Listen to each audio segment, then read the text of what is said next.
Hello and welcome back. I'm Dr. Monica Peak. We are starting session 3A, Equity in the Allocations of Scarce Resources. This session will focus on the legal, ethical, and equity challenges related to the allocation of scarce resources, particularly the use of demographic characteristics such as race, ethnicity, and age in decision-making, and the current and potential strategies used by key stakeholders to address these challenges and concerns. Before we begin, it's important to note that we might be coming to the table with different notions of equity, for example, to each an equal share versus to each according to need. I will say that in the national conversation about social inequity and its solutions, there is a general consensus that it will require disproportionate distributions of resources, scarce or not, to those who are most vulnerable to disease and currently affected by disease in order to arrive at equitable population health outcomes. And so it's critical to understand the ethical background on the allocation of scarce resources and how to legally and ethically incorporate the. I'm so delighted to invite my friend and colleague, Govind Prasad, to provide background. He has been selected as the 2018 to 21 Greenwald Faculty Scholar in Bioethics for ongoing research on health insurance and protection against financial risk. His articles have appeared everywhere, including the Yale Journal of Health Policy. He was selected as a health law scholar in 2017 and as a bio IP scholar in 2018 by the American Society of Law, Medicine, and Ethics.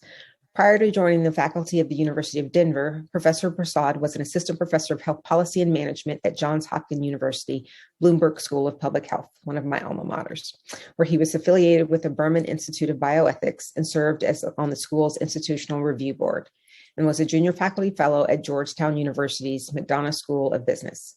He has clerked for the Honorable Carlos Lucero, the U.S. Court of Appeals for the 10th Circuit in Denver. Welcome, Prasad. Thank you so much, Monica, and thanks to the other panelists. It's an honor to be here. So today I'll just present to you on just trying to give a brief overview of a topic that would take far more than the 7 minutes I have, which is equity in the allocation of scarce resources, trying to touch both on some legal and then some ethical aspects. So let me have the next slide, please.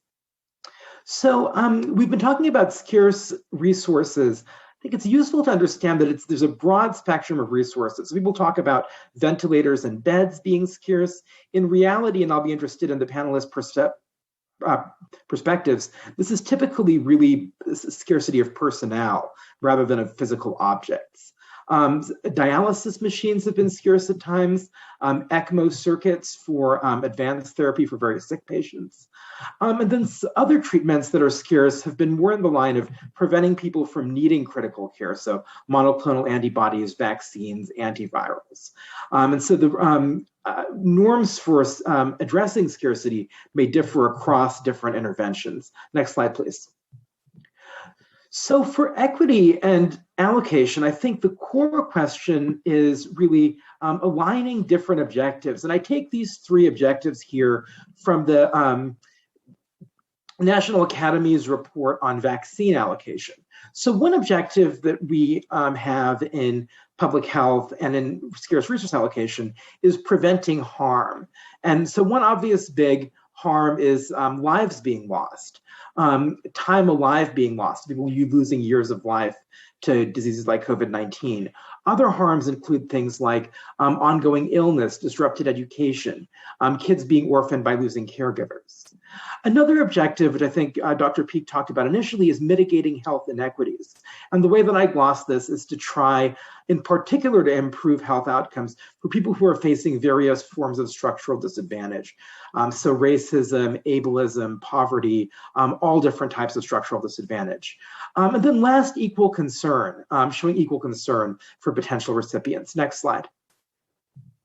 So we might use a variety of what I call predictive criteria to try to realize one or more of these three objectives. And I have these sort of color-coded by the degree of legal risk associated with them. So the first three, which I think are the least legally risky, are using health metrics like the SOFA score, occupational and caregiver status, and then indices of societal vulnerability like the area deprivation index. The next three, put in yellow because there have been people raising legal questions, but at the same time, they've been widely used in many settings. So age has been used widely for vaccine allocations, somewhat more controversial for whether it can be used for critical care allocation, similarly for specific health conditions. The last two, which I think are the ones that generate genuine constitutional concerns, are if sex and gender or individual recipients' race were used as an allocation criterion. So let's go to the next slide. So we might, instead of using what I've called these predictive criteria, which try to pick out the recipients who might be gain most from a given intervention, or the recipients who are most disadvantaged, we might instead use what I call non-predictive criteria, things like a random or lottery selection or going first come, first served. The problem with these approaches is that these often fail to either align our different objectives or realize them. So I have a sort of toy example, a short example below to suggest how the non-predictive criteria might falter. Say that under a purely health status SOFA-based approach to a crisis standard of care for critical care, you're concerned because more people who are disadvantaged look like they're dying disproportionately, 40 out of 70. So you shift to a lottery, which is not aiming to predict outcomes. And this gives us, maybe in relative terms, only 50% of those who die are disadvantaged. But more people who are disadvantaged die under the lottery approach.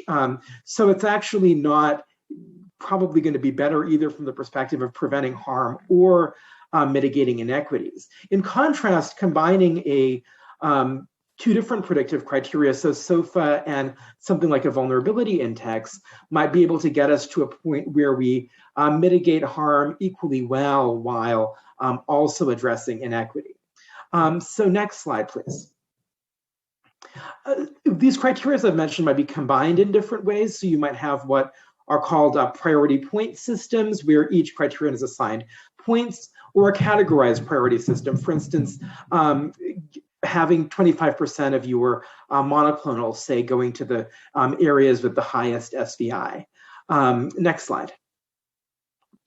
So to walk us through, these are very quick slides, just some of the recent empirical findings that are relevant and interesting to think about when we think about aligning harm prevention and equity. So 3 different papers, one, Dr. Peak is a co-author on the second, suggests that incorporating age as one factor in some ICU allocations both prevents more deaths and better mitigates certain racial inequities than using the SOFA score alone. Next slide. This is a paper that just came out in Science Advances on Vaccines that suggests that so many vaccines were allocated just by age or predominantly by age, oldest first. This paper finds that combining area deprivation measures with age actually better prevented harm and mitigated equity than using age alone as the allocation criterion for vaccines. Next slide. It's a very interesting paper by Mary Bassett and colleagues in PLOS Medicine back in 2020 that found that racial minority Americans across a variety of groups have not only died more often, but died disproportionately earlier in life, so lost more years of life before 65. I want to flag here, I'm talking a lot about racial equity.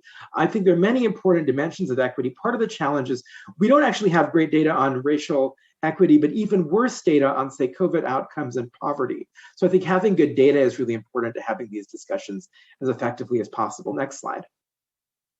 Last is that I think the public cares about saving more lives, but in some empirical research that I and others have done also suggests that the public cares about other outcomes as well. So that's important. I think we need more research on which allocation procedures the public might value. Next, and this will be your last slide. So I think a couple of areas for needed future research are first, fairness to non-COVID patients. So as the pandemic goes on, we're seeing patients with other conditions who have been put off for a long time. Should hospitals prioritize some subset of beds for them? Dialysis machines, ECMO circuits for people who need things like transplant procedures. What happens to this if the COVID patients who other people's procedures are being delayed for, if they refuse vaccines? With monoclonals or these newer antivirals coming online, what if they not only refuse the vaccines, but other treatments as well? And how does the public think about non-COVID patients being treated when resources are scarce? The second is, I think, how does the public and how would courts view different efforts to mitigate health inequity? So say that we used SVI, as some have argued for. Minnesota, I think, really interestingly used Medicaid recipiency as one criterion for trying to prioritize vaccine access.